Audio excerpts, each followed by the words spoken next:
वहीं महाराष्ट्र की सियासत में औरंगजेब और टीपू सुल्तान को लेकर छिड़ी सियासी जंग खत्म होने का नाम नहीं ले रही। इसी बीच उद्धव ठाकरे गुट के नेता संजय राउत ने युवन को चिट्ठी लिखी है। सांसद संजय राउत ने संयुक्त राष्ट्र के सेक्रेटरी जनरल को एक पत्र लिखकर 20 जून को विश्व गद्दार दिवस घोषित करने की मांग की है। शिवसेना के प्रवक्ता संजय राउत ने कहा कि हम इस मांग पत्र पर महाराष्ट्र के लाखों लोगों के हस्ताक्षर इकट्ठा करेंगे और उन्हें संयुक्त राष्ट्र भेजेंगे।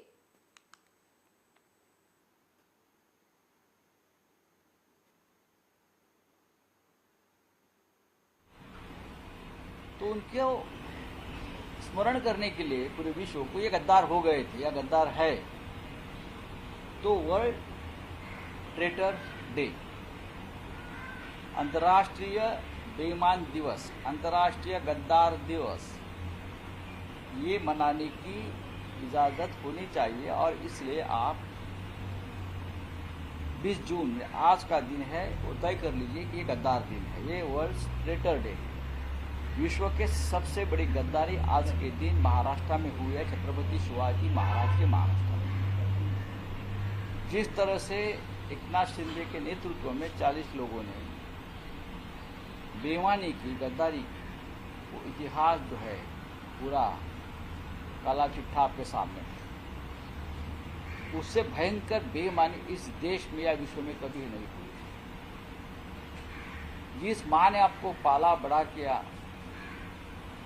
प्रतिष्ठा दिया, सब कुछ दिया, उस माँ के पीठ में खंजीर ठोककर आप चले गए। उससे बड़ी बेईमानी इस देश में वहीं सोमवार को औरैया पहुंचे समाजवादी पार्टी के महासचिव शिवपाल यादव ने बीजेपी सरकार पर जमकर हमला बोला। इस दौरान उन्होंने वर्तमान सरकार को बड़बोली सरकार बताया। उन्होंने कहा कि अब तो जनता ने 2024 में बीजेपी को हटाने का मन भी बना लिया है।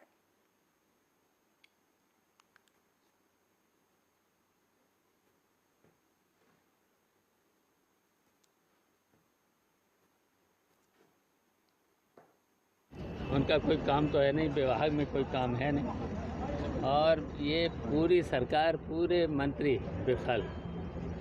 देख ही रहे हो, महंगाई, भ्रष्टाचार चरम सीमा पर, और ये विभागों में ट्रांसफर एक चपरासी का नहीं करा सकते। ये तो हैसियत मंत्री की बड़बोले पर उनकी बातें करते हैं। वहीं भारतीय जनता पार्टी अपराध मुक्त की बात कर रही है।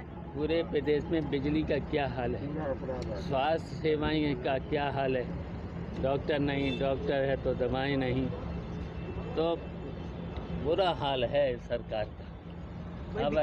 अब जनता इस सरकार को केवल हटाना ही चाहती है और तुरंत 2024 में हटा दें। बड़बोले हैं, उनका कोई काम तो है नहीं, विभाग में कोई।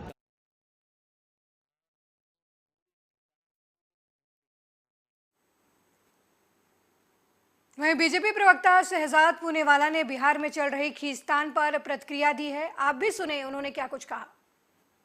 बिहार और पटना देखिए, जो 23 जून को होने जा रहा है, 5 दशक पहले तो संपूर्ण क्रांति की भूमि बनी थी बिहार और पटना, पर आज वो संपूर्ण भ्रांति की भूमि बनती जा रही है। विपक्षी एकता का पुल बनने से पहले ही जल समाधि ले रहा है। एक तरफ तो हम पार्टी और जीतन राम मांझी जी निकल गए हैं, कांग्रेस के ही प्रवक्ता और नेता नीतीश जी पर हमला बोल रहे हैं, और ये किस प्रकार का गठबंधन होगा। इनमें समानता न चेहरे की है, न चरित्र की है, न नेता की है, न नीति की है, और न नियत की है। इसीलिए आप देख सकते हैं कि कभी तो बंगाल से एक फरमान आता है कि यदि आप लेफ्ट से दोस्ती करोगे तो हमसे कट्टी कर दो। उत्तर प्रदेश से एक फरमान आता है कि 80 की 80 पर हम लड़ेंगे, आपकी कोई एंट्री नहीं होगी।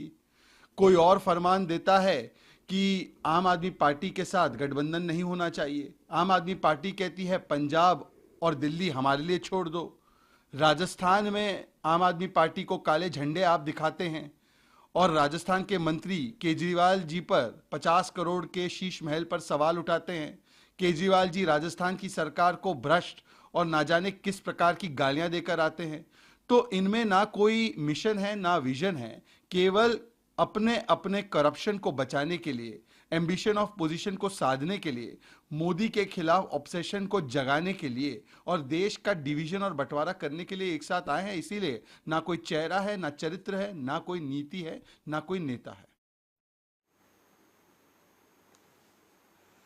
वहीं बीजेपी के प्रदेश अध्यक्ष सम्राट चौधरी ने सोमवार को कहा कि नीतीश कुमार की अब महागठबंधन में कुछ चल नहीं रही है, वे अब सिर्फ कठपुतली मुख्यमंत्री रह गए हैं। बीजेपी के प्रदेश अध्यक्ष ने कार्यालय में आयोजित मिलन समारोह में कांग्रेस के पूर्व प्रवक्ता कुंतल कृष्ण, रोहतास जिला परिषद के पूर्व अध्यक्ष शीला सिंह कुशवाहा, गया जिला परिषद सदस्य और राजद नेता कौशल वर्मा सहित सैकड़ों लोगों ने बीजेपी में सदस्यता ग्रहण की। इस दौरान सम्राट चौधरी ने नीतीश कुमार पर हमला बोला।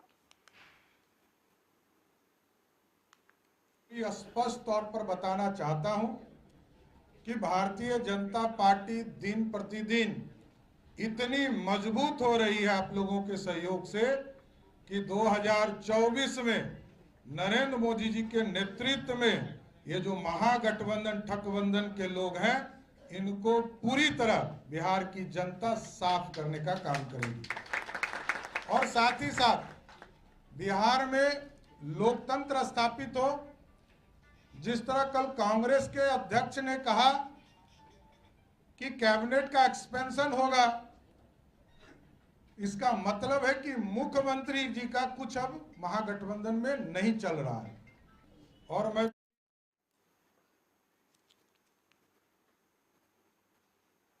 वहीं बिहार में सत्ताधारी महागठबंधन का हिस्सा रहे हिंदुस्तान अवाम मोर्चा के प्रमुख जीतन राम मांझी ने नीतीश कुमार सरकार से समर्थन वापस ले लिया है। जीतन राम मांझी ने इस विषय में राज्यपाल से मिलकर समर्थन वापसी का पत्र भी सौंप दिया है। वहीं इस दौरान जीतन राम मांझी ने मीडिया से बातचीत में कहा कि गठबंधन से समर्थन वापस लेना हमारा फर्ज था, हमने राज्यपाल से मिलकर समर्थन वापस लेने का पत्र सौंप दिया है। आज शाम दिल्ली जा रहा हूं, वहां बीजेपी के शीर्ष नेताओं और मायावती से भी मुलाकात हो सकती है। इसके साथ ही उन्होंने कहा कि इस दौरान राहुल गांधी से भी वो मुलाकात कर सकते हैं। लोग नीचे करो तो महागठबंधन की सरकार जो नेतृत्व में नीतीश कुमार के नेतृत्व में है, इसे समर्थन वापस लेने के लिए महामहिम राज्यपाल महोदय को पत्र देने के लिए आए थे और हम लोगों ने पत्र दे दिया और समर्थन वापस लेने की घोषणा आप लोगों के समक्ष भी करते हैं। लोग नीचे करो तो महागठबंधन की सरकार जो नेतृत्व में नीतीश कुमार के नेतृत्व में है, इसे समर्थन वापस लेना।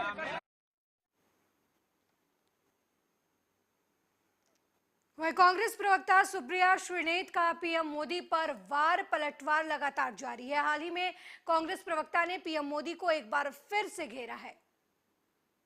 इतिहास जो मुझे ऐसा लगता है, सबसे पहले तो जो भारतीय जनता पार्टी की कुंठा है देश के पहले प्रधानमंत्री के खिलाफ, नेहरू के खिलाफ, उनको ये समझना चाहिए कि इतिहास जो है वो इरादों से बनता है। नेहरू वो पत्थर पे लिखी इबारत है जिनको नहीं मिटाया जा सकता है।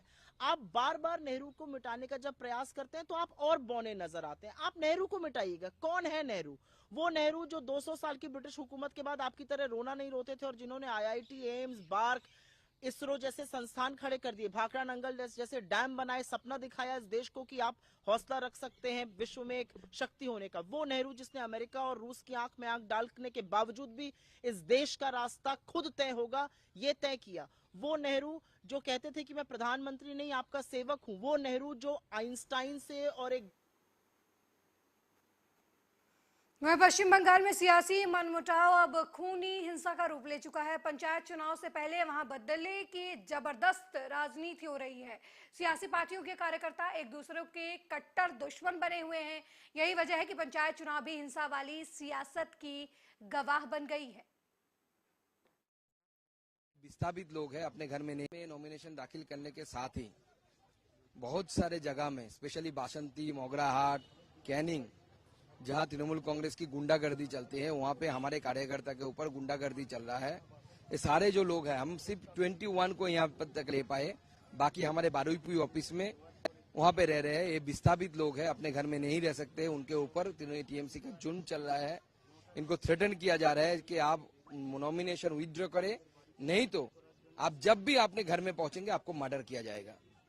जब भी आप घर में जाएंगे आपके बच्चियों को मार डाला जाएगा। आज जो महिला मेरे साथ खड़ी थी मेरे दाहिने तरफ, आज से 6 महीने पहले उनके पतिदेव को मारा गया था, पीटा गया था। 17 दिन तक वो हॉस्पिटलाइज रहे थे एनआरएस में, कलकत्ता में एनआरएस में। फिर से उनके ऊपर हमला हुआ। 150-200 लोग जो गुंडे हैं तृणमूल कांग्रेस के, वो गए थे और जाके वहां पे उन लोगों के साथ मारपीट किया। अभी वो लोग घर से विस्थापित है।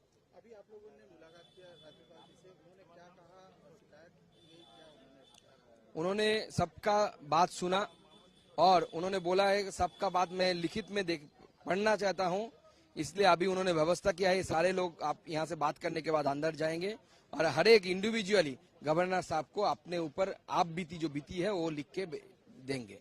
सुप्रीम कोर्ट में जो पंचायत चुनाव को लेकर पश्चिम बंगाल में केंद्रीय बल की तैनाती को लेकर कलकत्ता हाईकोर्ट का जो निर्देश दिया, वहीं विंध्याचल धाम स्थित रोडवेज परिसर में मिशन शक्ति के तहत नारी जागरूकता चौपाल का आयोजन किया गया। इस मौके पर महिलाओं को सरकारी स्तर पर उत्थान के लिए चलाई जा रही योजनाओं और अधिकारों की जानकारी दी गई। पुलिस विभाग के तरफ से हेल्पलाइन नंबर के बारे में भी जानकारी दी गई। महिला पुलिस ने बताया कि अगर आपके साथ किसी तरह का उत्पीड़न, किसी भी महिला बालिका के साथ अभद्रता की जा रही हो तो तुरंत पुलिस को फोन करें, आपकी मदद की जाएगी। ये महिला सशक्तिकरण शक्ति मिशन के अंतर्गत आज विंध्याचल पुलिस के द्वारा रोडवेज पर महिलाओं को जागरूक करने का एक चौपाल आयोजित किया गया था, जिसमें महिला के सशक्तिकरण को लेकर के सरकार की जो विभिन्न योजनाएं हैं उसको लेकर के और उनके प्रति हो रहे अपराधों को लेकर के जो तमाम पुलिस के हेल्पलाइन है उससे संबंधित उन्हें जानकारी दी गई है। मतलब कोई बच्चे अगर स्कूल जा रहे हैं, अगर कोई उनको छेड़ रहा है या मनचला मिल रहा है, तो अगर उनको कोई शिकायत है वो तो 1090 पर शिकायत कर सकती हैं। यही सब बता रहे थे। क्या समझ में आपको आया, आप ऐसा करना क्यों नहीं? सही है। हाँ, रहना चाहिए, सुविधा होना चाहिए कि बच्चे के साथ क्या हो रहा है क्या नहीं, भाई सबकी जानकारी रहना चाहिए और बता सके हम लोग किसी से। हाँ, यही समझाए हैं कि कोई भी दिक्कत हो, लड़की स्कूल जा रही है, जो बातें कोई भी लड़का छेड़खानी करे, कोई परेशानी हो, फोन करिए, वहाँ आप लोग महिला लोग की जो बातें सहायता देंगी, कोई दिक्कत न हो थाने को। वहीं पूर्व सीएम कमलनाथ ने एमपी के सीएम शिवराज सिंह चौहान पर कड़ा प्रहार करते हुए कहा कि मध्य प्रदेश की जनता अब शिवराज सिंह चौहान को विदा करने के लिए तैयार है। उज्जैन के महदपुर में जनसभा को संबोधित करते हुए उन्होंने आरोप लगाया कि शिवराज सरकार के कार्यकाल में भ्रष्टाचार का बोलबाला है और ये चौपट प्रदेश बन चुका है। यहाँ चौपट सरकार है और सारी व्यवस्थाएं चौपट है, लेकिन अब उनकी विदाई का समय आ गया है। इसी के साथ उन्होंने अधिकारियों और पुलिस कर्मचारियों को मंच से चेतावनी भी दी कि वो याद रखें, कल के बाद परसों भी आता है। 12 साल भारतीय जनता पार्टी की सरकार रही और ये नौजवान खड़े हैं, हमारी माताएं और बहनें खड़ी हैं, हमारे किसान भाई खड़े हैं। आज क्या हालात है हमारे प्रदेश के, ये बड़ी चिंता का विषय है। आज शिवराज सिंह जी ने 18 साल ये चौपट राज बनाया है, चौपट राज बनाया है पूरे प्रदेश को, जहां चौपट कृषि व्यवस्था, चौपट शिक्षा व्यवस्था, चौपट स्वास्थ्य व्यवस्था, चौपट नर्सिंग व्यवस्था, चौपट उद्योग व्यवस्था, चौपट सुरक्षा व्यवस्था, चौपट राशन व्यवस्था, चौपट पंचायती राज व्यवस्था। सब सरपंच है, आज बेचारा सरपंच धक्के खा रहा है। सही बात है, ये इन्होंने चौपट कर दिया और ये चौपट सरकार। वहीं गोरखपुर में मेडिकल माफियाओं की कमर तोड़ने के लिए समय समय पर स्वास्थ्य विभाग, पुलिस विभाग के साथ ही पत्रकार भी अहम भूमिका निभाते रहे हैं, लेकिन अब ये मेडिकल माफिया अपनी खुन्नस निकालने के लिए पत्रकारों को अपना शिकार बनाने की तैयारी में लगे हुए हैं। इसको लेकर गोरखपुर के एक वरिष्ठ पत्रकार ने दर्जनों पत्रकार साथियों के साथ मिलकर एसपी सिटी को ज्ञापन सौंपकर कार्रवाई की मांग की है। पिछले दिनों हम लोग जिला अस्पताल में जो बाहर से दवाइयाँ लिखी जाती है और जो एम्बुलेंस जो वहाँ चलाया जाता है इमरजेंसी, उसको लेके हमने खबर किया था, हमारे साथियों ने कुछ खबर किया था। जो है बाहर से ओपीडी में बैठ के कुछ दलाल वहाँ पे दवा लिखते हैं, उसको लेके दलालों में जो है एक खलबली सी मच गई। और उन लोगों ने एक दिन मैं वहाँ जिला अस्पताल गया तो उन लोगों के द्वारा जो है बाहर से कुछ लोगों को बुलाया गया कि इनको जो ये बहुत खबर चला रहे हैं, इनको ठीक कर दिया जाए। तो वहाँ पे 8-10 लोग आए थे, मैं उनको सूचना भी आने की, मैं वहाँ से निकल लिया, अपनी गाड़ी को छोड़ के निकल लिया। बाद में मैं प्रेस क्लब आया, क्योंकि वहाँ से जिला अस्पताल से प्रेस क्लब कुछ ही दूर पर है। मैं वहाँ पे पहुँचा और अपने पत्रकार साथियों से बात बताई, पूरी घटना बताई। तो उन्होंने कहा कि ठीक है, चल के सारे पत्रकार भाई SIC जाके मिले। उन्होंने SIC ने इस बात को सुना और संज्ञान लिया। उन्होंने एक पत्र लिखा भी जिला अधिकारी SSP के लेकर के पत्र लिखा कि उन्हें जो पैसा में दलाल आते हैं, दवा लिखने वाले दलाल, वो काफ़ी जो आक्रोशित है, कुछ भी कर सकते हैं उनको अपनी सुरक्षा के। लेकिन आज हमने खुद सोचा कि हो सकता है अगर कभी भी एक दिन बुला सकते हैं। मैं अकेला घूमता हूँ, पत्रकार आदमी, रात दिन कोई बराबर होता है मेरे। तो आज हमने SP सिटी को ये ज्ञापन दिया है कि कभी भी कोई भी घटना मेरे साथ घट सकती है। मुझे इस बात को संज्ञान प्रशासन को जताना था हमको। मैंने उनको एक पत्र दिया है जिन्होंने कहा कि कार्रवाई का आश्वासन दिया है। देखिए, पिछले वहीं आदि पुरुष फिल्म के खिलाफ समाजसेवी कलेक्टर कार्यालय पहुंचे और कलेक्टर से फिल्म आदि पुरुष पर बैन लगाने की मांग की। समाजसेवियों ने यह भी कहा कि जिस भी सिनेमा में फिल्म लगी उनके खिलाफ कार्रवाई की जाए। साथ ही समाजसेवियों ने चेतावनी भी दी कि सिनेमा घरों में यदि तोड़फोड़ होती है तो उसका जिम्मेदार जिला प्रशासन होगा। साहब को हम लोगों ने ज्ञापन देने कटनी जिले के सभी सामाजिक संस्थान के लोग यहाँ उपस्थित हुए हैं, जिसमें कांग्रेस पार्टी, बजरंग दल, समाजवादी पार्टी, आम आदमी पार्टी एवं अन्य पार्टी के लोग आज यहाँ ज्ञापन सौंपने के लिए जिला अधिवक्ता संघ के माध्यम से यहाँ आए हुए हैं। सब लोगों का कहना ये है कि जो आदि पुरुष पिक्चर जारी सेंसर बोर्ड ने किया है बहुत ही गलत है। इस प्रकार की पिक्चर को सेंसर बोर्ड को पास नहीं करना चाहिए। सेंसर बोर्ड के खिलाफ एवं उसके डायरेक्टर के खिलाफ एवं कलाकारों के खिलाफ आज यहाँ ज्ञापन सौंपने आए हैं और प्रशासन से हम मांग कर रहे हैं कि जो कटनी जिले में इस प्रकार की फिल्म देखने जाए और जो चलाए उसके खिलाफ भी कार्रवाई करनी चाहिए। और हमारा यह निवेदन है कि आज ही जो फिल्म चल रही हैं फिल्मों में, टाकीजों में, उसे आज ही बंद किया जाए। वहीं अमृतसर की यात्रा कर वापस अपने शहर अमरावती लौट रहे एक परिवार के साथ पूरनखेड़ी टोल प्लाजा पर टोल चुकाने को लेकर विवाद हुआ। इस विवाद में टोल कर्मियों ने एकजुट होकर परिवार के साथ जमकर मारपीट की। घायलों में कुछ बच्चियां भी शामिल थी। मारपीट की शिकायत थाने में दर्ज कराई गई। कोलारस थाना पुलिस ने 6 टोल कर्मियों के खिलाफ मारपीट की धाराओं में मामला दर्ज कर विवेचना शुरू कर दी है। अच्छा, आप कहाँ से कहाँ जा रहे थे? हम लोग यहाँ से बाहर से आ रहे थे, अमृतसर से आ रहे थे। अब हम लोग पहुँचने वाले थे नागपुर से अमरावती। अच्छा, कैसे क्या विवाद हुआ आपका, कहाँ पर हुआ? विवाद ऐसा हुआ कि हम ये टोल टैक्स से क्रॉस कर रहे थे तो टोल टैक्स वाले के उनके स्कैन नहीं हुआ। हमारा कोई स्कैन नहीं होने से उसका प्रॉब्लम होने वाला। हमारे टोल टैक्स में पैसे भी है, उसको बताया भी मोबाइल का, मतलब पिछले इसमें भी पैसे कटे। अभी हम लोग कम से कम 40 से 50 टोल क्रॉस करके आए, सब में हमारे पैसे कटे और अभी हमारे इसमें बैलेंस भी है। जो भी उनको बताया 766 रुपये बैलेंस है आपका कटने के बाद भी। तो वो नहीं बोले आपको पैसे देने ही पड़ेगा, बोले हाँ वो पैसे देना पड़ेगा, ये करना पड़ेगा। वो मुजरे करने लग गया, मुजरे करने लगा। तो आज फादर डे की वजह से बच्चे लोग बोले पापा के साथ कुछ हो रहा है, तो बच्चे लोग नीचे उतरे। तो एक बच्चा वीडियो बना रहा था, लड़की। तो जो लड़की वीडियो बना रही थी वो टोल टैक्स का एक लड़का है, उसने उसका बाल खींच के फेंक दिया, मोबाइल ही फेंक दिया और उसका बाल खींच के दूर फेंक दिया। तो मेरे आगे हमारे आगे जो नहीं था तो वो उसको चिल्लाने लगा, तो सबके सब भिड़ गए, पूरे 10-15 लोग लाठियों से और उससे मारे। सब 3 लड़कियों को तो खून निकल गया, एक का तो सर फट। अगली खबर मध्य प्रदेश के शिवपुरी जिले से है, जहां कोलारस थाना क्षेत्र के मानीपुरा में पिछले दिनों ट्रांसफार्मर बदलते समय क्रेन अनियंत्रित होकर पलट जाने से विद्युत विभाग के जेई नरोत्तम जाटव की दर्दनाक मौत हो गई थी। उसी के तहत बहुजन समाज पार्टी के जिला अध्यक्ष धनीराम चौधरी ने कलेक्ट्रेट कार्यालय में राज्यपाल के नाम शिवपुरी कलेक्टर रविंद्र चौधरी को ज्ञापन सौंपा। उन्होंने मांग की कि एसटीसी विद्युत कंपनी के उप महाप्रबंधक रवि प्रकाश तिवारी पर आपराधिक मामला दर्ज कर सेवा से उन्हें बर्खास्त किया जाए और मृतक की पत्नी को अनुकंपा नियुक्ति के साथ 5 करोड़ रुपए की सहायता राशि दी जाए। मेरा नाम धनीराम चौधरी, बहुजन समाज पार्टी जिला अध्यक्ष। आज यहाँ पर ज्ञापन देने आए थे, क्या मामला था? आज हम इसलिए आए कि जो विद्युत विभाग में हमारे कनिष्ठ यंत्री श्री नरोत्तम जाटव जी का इधर कोलार से सब स्टेशन पर विद्युत विभाग के जो एसटीसी के जो महाप्रबंधक हैं उनकी लापरवाही के चलते उनकी मौत हो गई।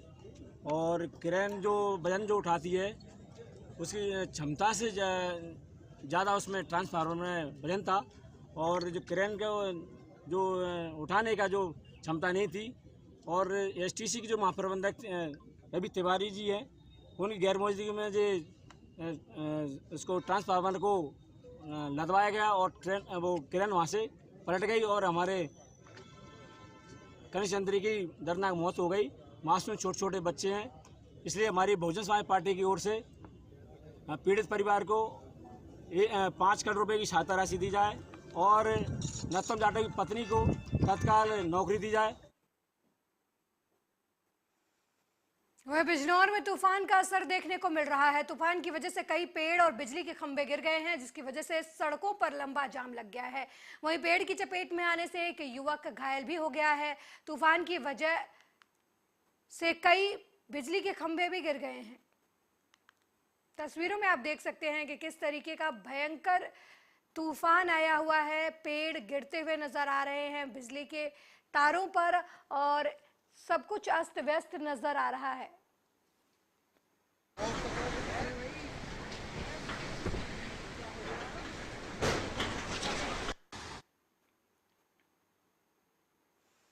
वहीं एंटी करप्शन ब्यूरो गुरुग्राम की टीम ने रेवाड़ी में फायर ऑफिसर को रिश्वत लेते हुए रंगे हाथ गिरफ्तार किया है। फायर ऑफिसर एनओसी रिन्यू करने की एवज में 1 लाख रुपए की रिश्वत मांग रहा था। पीड़ित की शिकायत के आधार पर एंटी करप्शन ब्यूरो की टीम ने जाल बिछाया और फायर ऑफिसर को रंगे हाथों 30,000 की रिश्वत लेते हुए गिरफ्तार कर लिया। मेरा नाम कंवर सिंह है। मैं विपुल गार्डन सोसाइटी की आरडब्ल्यू का अध्यक्ष हूँ। मैं फायर एनओसी के लिए फायर डिपार्टमेंट में रूटीन रिन्यूअल के लिए अप्लाई किया था, जो ऑनलाइन रिजेक्ट कर दिया ये कह के कि भाई हार्ड कॉपी नहीं थी। मैंने हार्ड कॉपी रिसीविंग है मेरे पास। फिर 1 लाख रुपए फायर अफसर ने डिमांड किया मेरे को कि भाई रिश्वत दे दो। मैंने 40,000 रुपये दे दिए। फिर उन्होंने बोला भाई 1 लाख रुपये देने पड़ेंगे। मैंने 30,000 रुपये आज विजिलेंस के सामने दे दिए। मैंने बोला कि मैं सोसाइटी का कोई भी पैसा नहीं दे सकता, मेरी पेंशन से ले लो जो लेना है, लेकिन वो बोले कि हमें 1 लाख रुपया ही चाहिए। तो मैंने विजिलेंस को रिपोर्ट किया मैटर। उन्होंने रंगे हाथों पॉकेट में लेता हुआ और गवाह के साथ में और ड्यूटी मजिस्ट्रेट के सामने पैसा लिया, कबूला कि हाँ मैंने 40 पहले लिए थे और 30,000 रुपये आज ले लिए और 30,000 रुपये और लेने थे, 1 लाख रुपये लेने थे।